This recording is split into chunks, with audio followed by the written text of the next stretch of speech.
beautiful people. You're welcome to class. You're welcome to another episode of Nursing with Abby. This is going to be our 11th series of our motherhood and antenatal series, which is going concurrently. And I'm so excited that you're with me every step of the way. Today, I'm going to be talking about danger signs in pregnancy. Yeah, we need to know, so that when we see it, or if we see it with some other people, we can quickly tell them, to get yourself together and head to the hospital. Now, before we start, I want to thank all of my subscribers for always supporting this channel. I do not take your support for granted. I really thank you. Thank you for the massive support. I thank you so much. Now, for those who are just seeing me for the first time, I am Nurse Abiodun. You can call me Nurse Abi for short. I'm a nurse, I'm a midwife, I'm a public health advocate, and I love what I do. I talk about nursing, I talk about lifestyle, and I talk about everything in between. So, this stems out of the Everything in Between Antenatal and Motherhood series, and we're going to be taking you through this intensive training on how to take care of yourself in pregnancy, during labor and delivery, and if after birth. So today we are going to be going into danger signs in pregnancy. So get your pens and paper because you need to write down. All right. So I'm just going to tell you some signs that you would see that you know that there's a problem and you need to visit the doctor.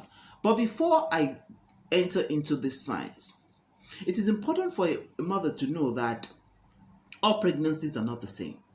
Now, because you had a slight issue with your first pregnancy and it didn't really count out as anything, you went to the hospital like 2, 3, 4 times and they said there's no problem, you go home, and then you experienced that in your subsequent pregnancy and you refuse to do anything. I tell my antenatal women, I tell my mothers, expectant mothers, I say it is better you come to the hospital and the practitioner tells you there's no problem, you don't worry about it, just relax and rest, than for you to stay at home and a small issue becomes a mighty thing or a disaster in your hands before presenting. Because as they say, early detection or prevention is key. So we always advise our pregnant women that as you see any slight sign of danger, please present to the hospital. You could have the number of your practitioner or your midwife or your nurse that you could call in case you're maybe far from where you're trying to reach your primary healthcare provider and all that. If whatever symptom that you present with or you explain to them over the phone is something that it could look serious, they could tell you to go to a nearby hospital or health center to lodge your complaint so that you can be seen by a medical practitioner and not by quacks. Okay, so let's start. Now I'm going to start with vaginal bleeding. Now, I'm not talking about menstruation because when you're pregnant, we don't expect you to menstruate. So, any sign of vaginal bleeding, especially when it comes with clots, when it comes your pad is saturated or your bed or your clothes is saturated, like a full pad per day, you have to visit the hospital as fast as your legs can carry you. Now, the second thing is if you're having severe nausea and vomiting. Now, I know that a lot of pregnant women at the early periods of their pregnancy, they do experience what we call hyperemesis gravidarum. That is severe nausea. That is nausea and vomiting. Pardon me.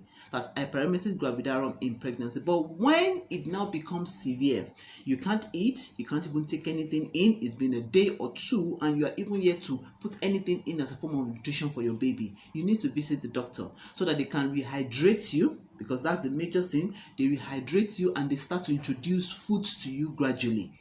You need to eat for the nutrition of the baby. So if at any point that you're already seeing yourself already so weak and down that you can barely make it to the toilet or you can barely stand up from your bed, that means you're really low on hydration. So please, you need to see the doctor so that they can help you correct the dehydrative status that you are and then help you to start eating. Quite a number of pregnant women probably go through these episodes. Some people concurrently throughout the 9 months of pregnancy, but it's important for you to know when you need to attend or visit or see a doctor for expert advice. All right, now the third one is when you notice that you're having severe headaches or blurred vision. Blurred vision is like you're seeing one person 2 times. You're double. That they call it double vision.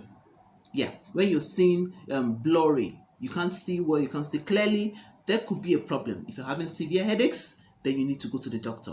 Those two signs are very important to diagnose hypertension in pregnancy. So quite a number of people might not even check their blood pressure until they are pregnant or go to antenatal care. So it is important to know that any severe headaches, especially frontal headaches, it will be as if I tell my antenatal women, as if they are clocking a ring on your head. Yes, that's the way. Like a bell on your head, ringing a bell on your head. Sorry, that's the sign, that's the type of headaches that is severe and it's not even relieving you even when you rest or sleep. You need to go to the doctor and you need to get checked, especially your blood pressure.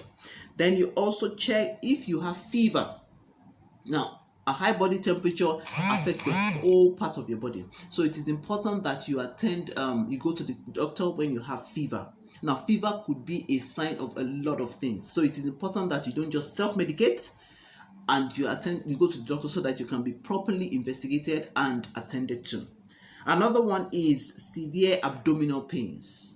Now, I know that towards the later stage of pregnancy, you'll be having a lot of discomfort, even having to sleep, even having to relax, which is normal because of the protruding tummy.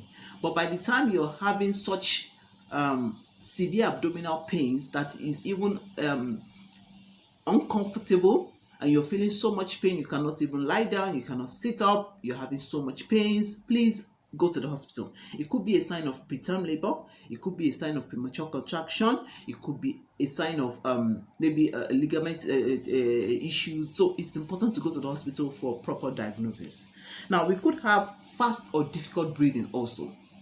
Now, for a woman who is pregnant and she's at her third trimester, most precisely 34 to 36 weeks of pregnancy, at that moment there's a lot of pressure at the upper part of the belly, especially towards the epigastric region. That is because the baby is yet to descend. Now, at that point, the woman might be having a little difficulty here and there, a little exertion, maybe when she's stressed. But by the time that even while sitting up, even while lying down, you do not feel comfortable and you are actually trying to use all of your muscles to breathe, there is a problem. And please go to the doctor. There are some people that have what we call asthma in pregnancy. Their asthmatic attacks only get aggravated more when they are pregnant. So please don't take that for granted. Anytime you have any difficulty in breathing, and if you were sitting up or trying to lean forward, you're still having the pains, please, or difficulty in breathing, please make sure you see the doctor. Then also we can have generalized swelling of the face, the fingers, the neck, and the whole body. Normally, we expect a pregnant woman to add weight, but when the weight is excessive, it shows that there's accumulation of fluid in the system, which can be injurious to the mother. So it is important that the woman attends to go to the doctor to complain of such excess swelling of the body. Do you understand? Some tests will be carried out to rule out some diseases or illnesses and then treat such if seen. Then there's another thing, fetal kicks. When a woman who has been from the 20th to 24th week of pregnancy, we expect that your baby starts to kick. That's when the movement, okay? Now, if you notice that within 2 hours, your baby is not making like 10 or more kicks, there is a problem.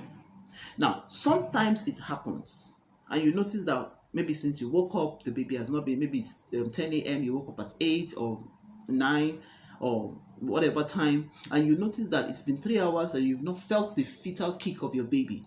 You could take something like glucose or increase your glucose level, take breakfast and try to walk around, okay? Try to walk around, try to move around, just to increase your activity.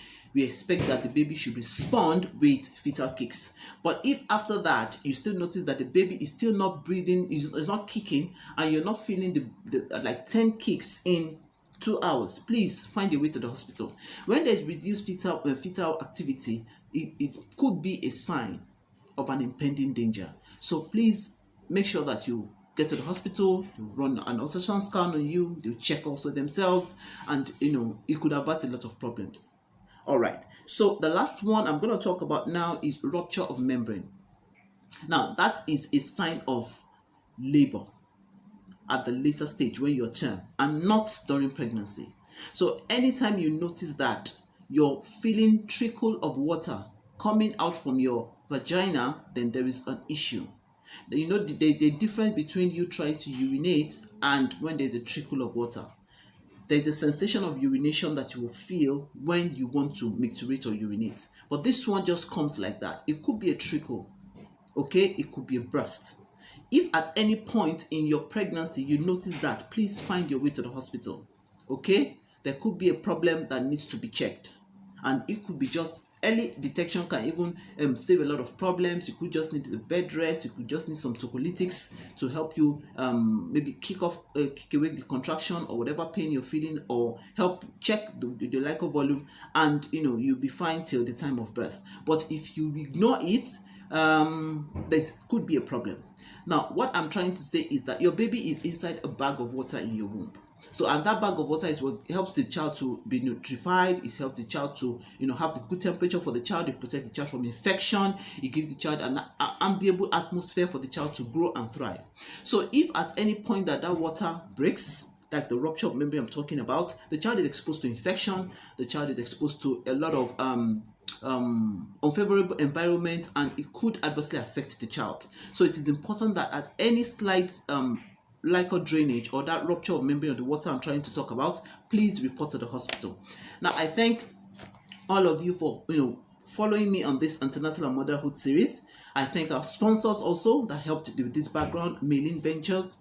Thank you so much. Thank you so much. They have promised to help us throughout this week, and we are so excited about that. I'm going to drop their link in the description box. They make Everfoam sheets for children for their play areas. So, and the Everfoam sheet has a gum at the back that you can use on the walls like this. Okay, and it's very easy to put. Even your children can do it themselves. Okay, so, and it lasts on walls, on tiles, on glass for as much as 3 months. All right, so I'm open for collaborations, for sponsorship and advert placement. Please contact me on my email address scrolling on the screen right now, and I'm going to drop the link for the Mailing Ventures also on in the description box. So till I see you in my next episode, please make sure you stay safe. Wish you happy parenting, happy mothering, happy pregnancy. Have a beautiful day, and bye for now.